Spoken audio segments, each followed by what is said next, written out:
Well, how are you there? It is Saturday night, late night instant analysis time for all things Mike Tyson versus Roy Jones Jr., a combined 105 years old. We did the celebrity pay-per-view thing, and you know what? It's pretty damn good in the end. Nobody got hurt. It was entertaining enough. Let's break that thing down. Of course, my name is the Big Beige One, BBC, the Brian Campbell, one half of your morning combat tri-weekly duo, along with the great Luke Thomas. BC hitting you up right now, though, with the IA, the only way the MKeth knoweth how, if you wheel MK all day, nearly every day. So please like the video right there. Subscribe to this, because come on, the rocket ship it's deep in space. Okay. It's almost there. So get on board now. We can get to 75K, 100K. You're not going to believe what'll happen next, but enough of selling you stuff like MK merch on store.show.com. Cyber Monday deals still going to apply if you do that. Let's talk Tyson Jones. Let's talk turkey. Hope everybody had a great Thanksgiving weekend.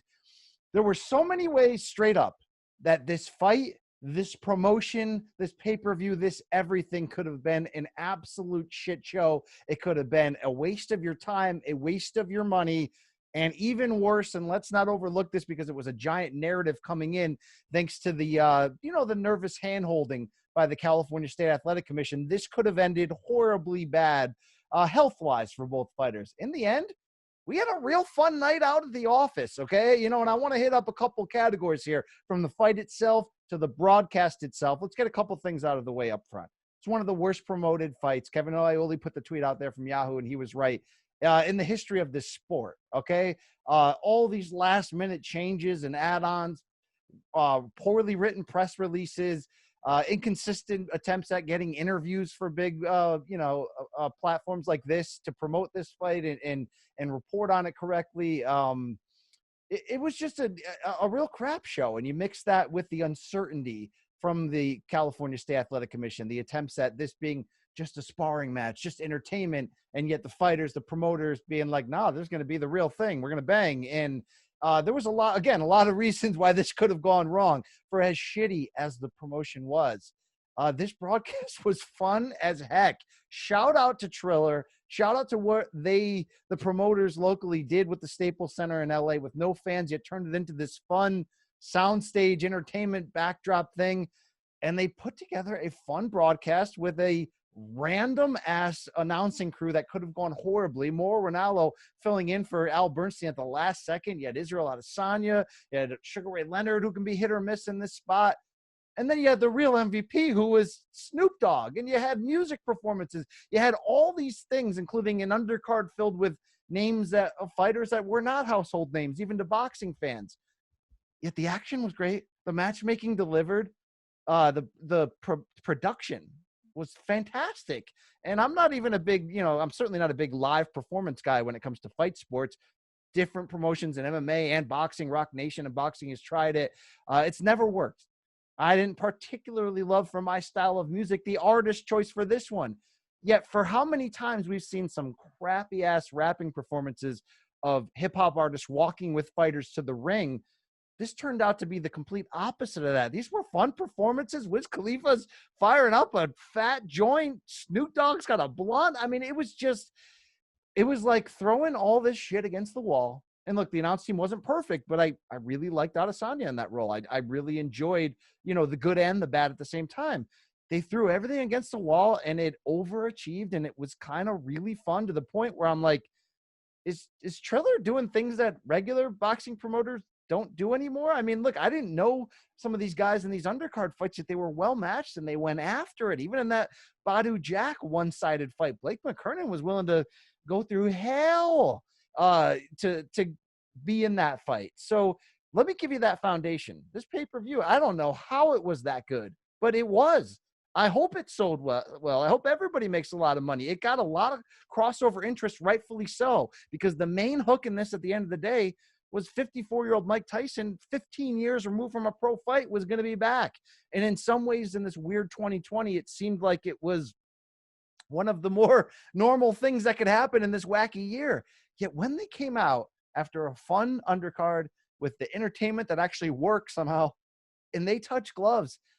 It was like the first time this whole build since the fight was announced and all the ups and downs with the commission that I got oddly really nostalgic and exciting. Now, granted, I was excited for the potential of a war, a brawl. We didn't see that in the end, and I'm not going to act like the fight was perfect. More on the fight to come.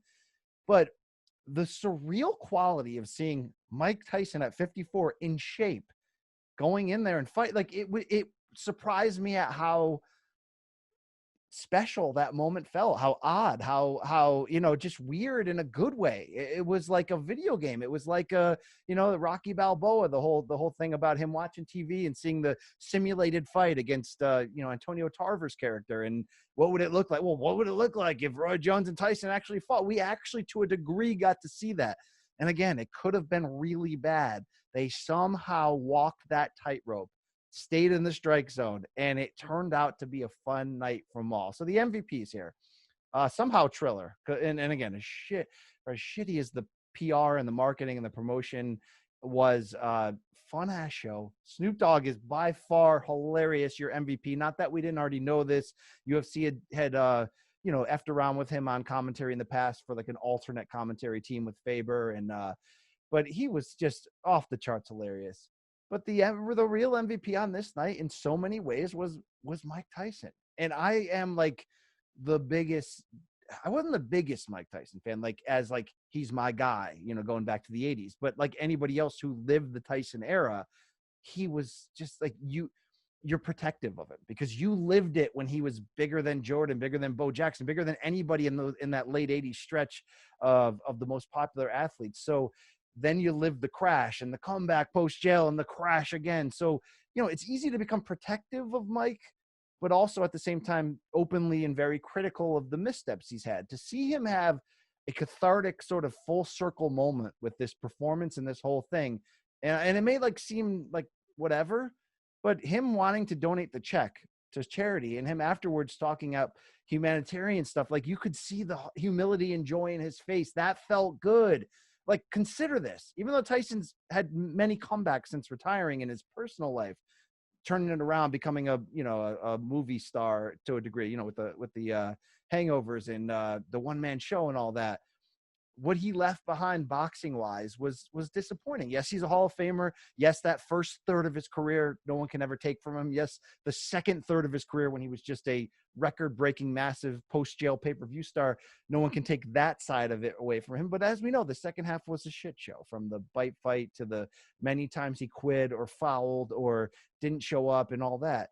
To see him get out of this, what it was clear he was trying to get out of this, not the money, maybe not necessarily the thrill once again, which I'm sure that was part of it. There was a motivating factor to compete again, to have the thrill.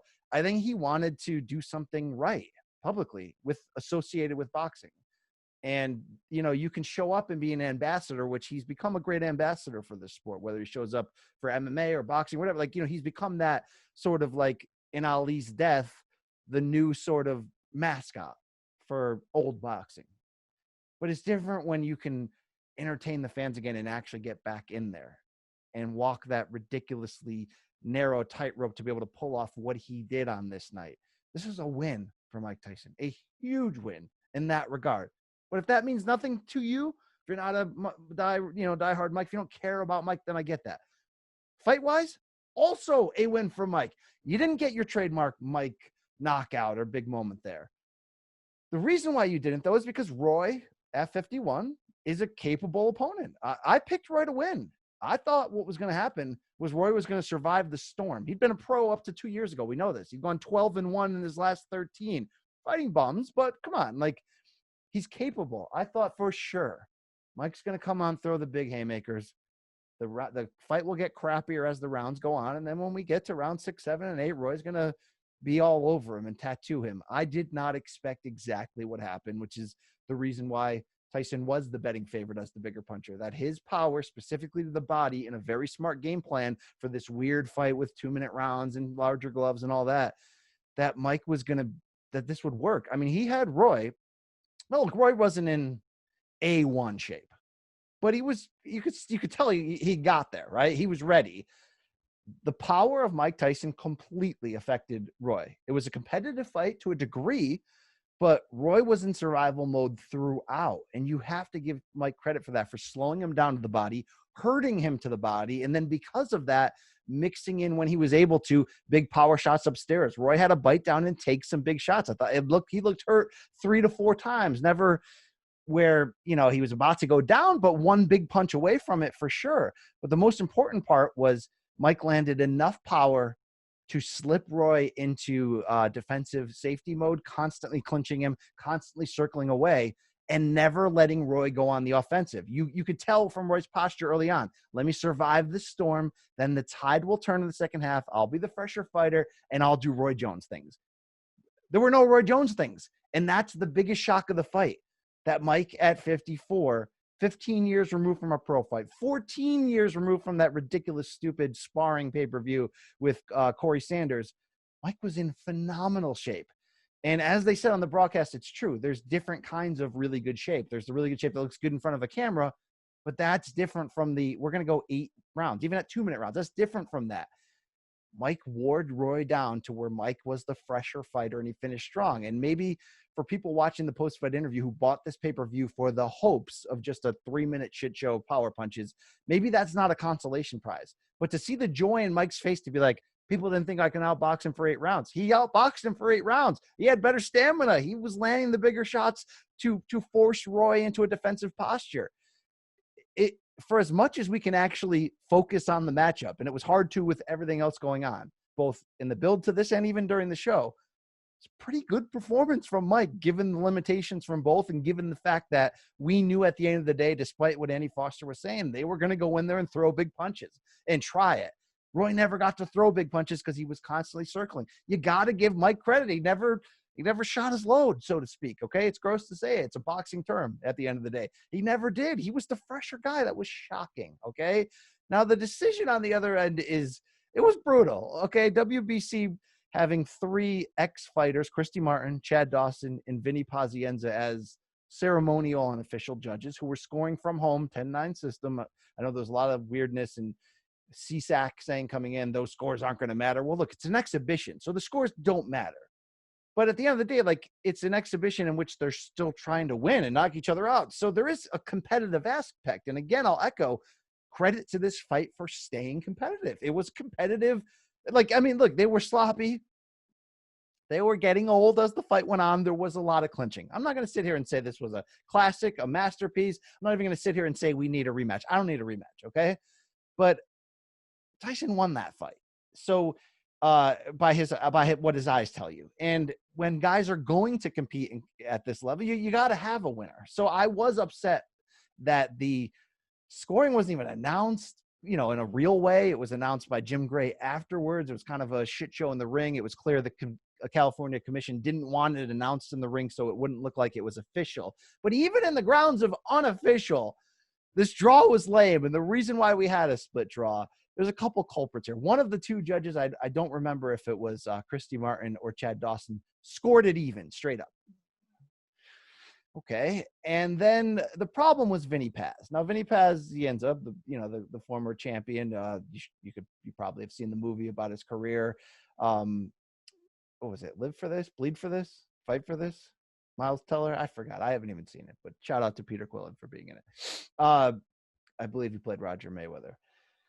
Bleed for this? Was that what it was? You can look that up after or find me on Friday on Dead Wrong on Morning Combat. The point is that Vinny Paz was overly scoring for Roy Jones. Maybe that's because he famously fought him and lost. And you often see that a guy wants a guy who beat him to be considered greater all time. So they look better for having fought and lost. So I get that, but he was doing 10-10 rounds. I mean, it was a crap show, right? I mean, for all the talk when we hate judges, and we should hate a lot of judges, by the way, but all the talk is we should have a fighter in there, an ex-fighter. Yeah, we should have a trained ex-fighter who's trained in judging to do it, not necessarily just a ex-fighter. I mean, have you seen Carl Froch's scorecards on English boxing broadcasts? There's 10-10s up the wazoo when it doesn't make sense, okay? Tyson didn't lose this scrimmage at the end of the day. He looked really good, and I'll give him a lot of credit. Again, not saying it was a great fight. but it exceeded expectation. Well, it depends on your expectations. Let me say that. If you bought this thinking you're going to get a Mike knockout in a round and a half, then no, it wasn't.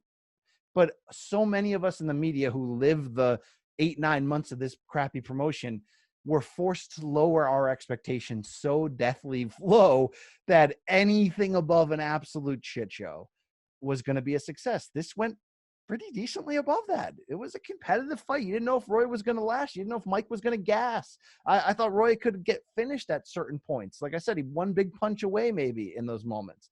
I didn't expect Mike to look this good. They talked afterwards about maybe doing it again. I don't think they should. It didn't seem like Roy actually wanted to. He sort of saved face.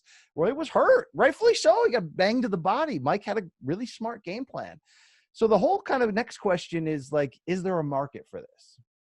I don't think Tyson's Legends only legal work. I cheer for Tyson, of course, in any venture he's in, but that's very ambitious that we're just going to get a bunch of old athletes and have them compete in their sport. I mean, okay, did a Tiger Phil Mickelson one-off golf pay-per-view almost work? Maybe. I know. Remember when Dr. J and Kareem played one-on-one basketball when they were retired, and it was awful. It was a pay-per-view and it was garbage. I mean, is there a market for old tennis people to play against each other or something? Maybe.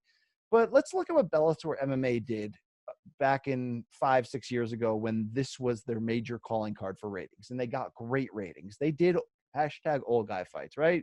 Kimbo Shamrock, Gracie Shamrock, you know, I mean, like Tito was fighting a lot. Bonner, they brought back, they did it. And it's a small strike zone. You're going to hit and miss. You're going to probably get good ratings out of it, but you're going to have to be prepared that somebody could almost have a heart attack and die in the cage. Thank you that Dada 5,000, 3,000, Dada 150 didn't. But you got to take a chance. Remember when Bonner fought Tito in Bellator? It was like the worst fight ever. You're going to get shitty fights, and you're going to take the chance that somebody can get hurt. But you also could have Kimbo Shamrock and have something fun. If Tyson wants to fight Holyfield a third time and do it under this umbrella, it could work. It might be a fun pay-per-view. It might be a fun, like whatever. But I'm going to tell you here that it's not going to last long, the market for this. And eventually it's going to end badly. Okay? Like, we're going to be bored of it. You're going to see a really shitty fight. The novelty will wear off, or somebody get hurt, and we won't do it anymore anyway.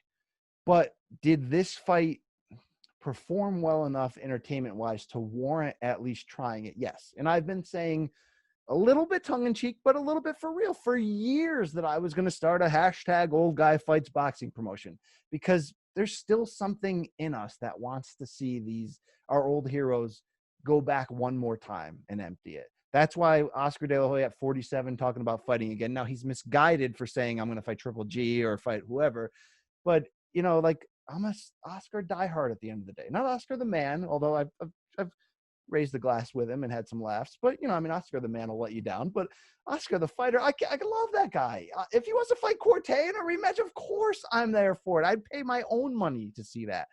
I think there's a market there for a short season of that.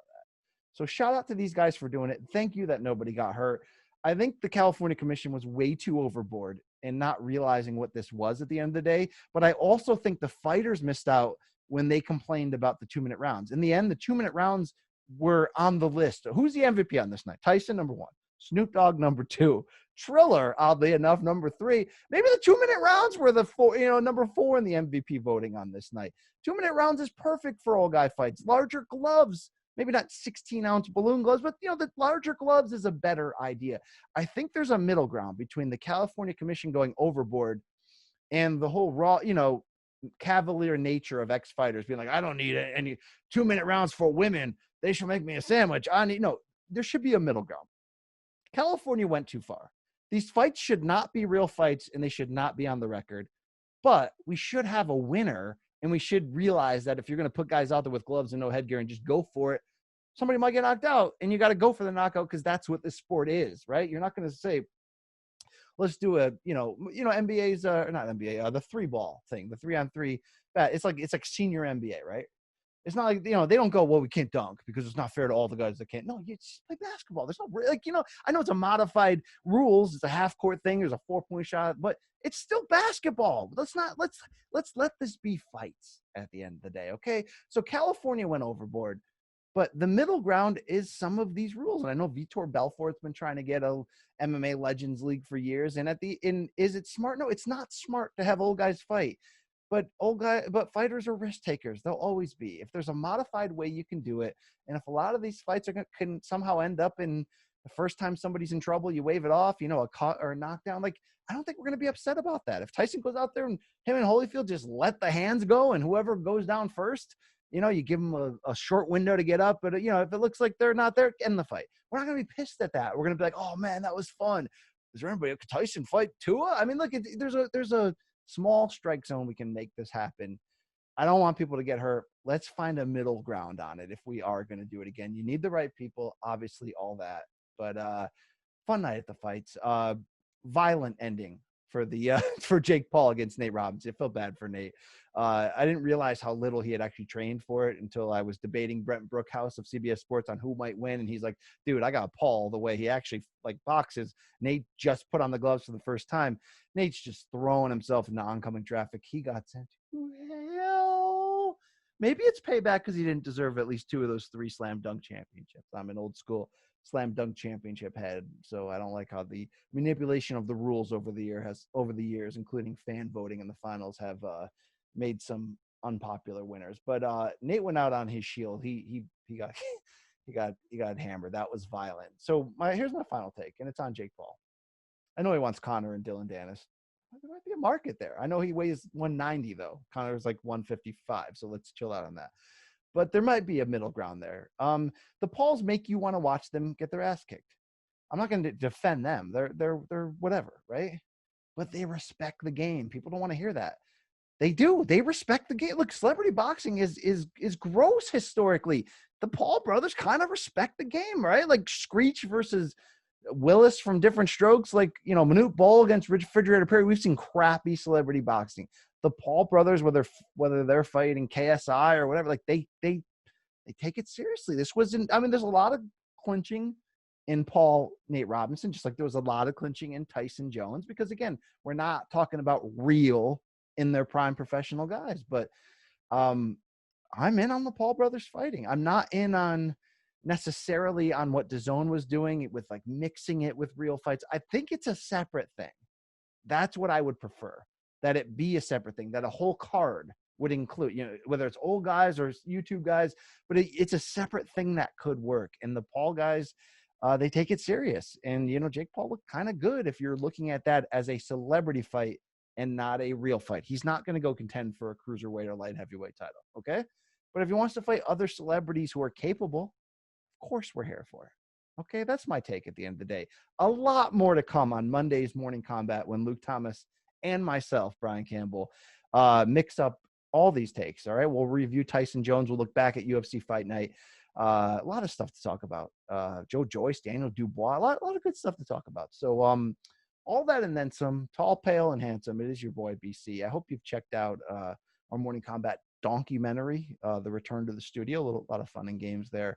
Our bonus Q&A episode from Black Friday. And that's about it, Yeah, that's just me. I'm just this like random guy in his basement, all right? I'm half Lithuanian, half French Canadian. What are you going to do about it, right? I'm BC, I mean, what do you want from me? Okay, I got weird clothes. All right. So that's the night on this night. And for Luke Thomas, he's not here, but I am Brian Campbell, and I am the sauce of Morning Combat, and I am signing off. Like, subscribe, spread the word. Okay. Remember in college when you used to spread chlamydia and Lydia's phone number like it was going out of stuff? Spread MK the same way. Okay. Your leg, close your legs, so don't spread those. I got 2 words for you. We out.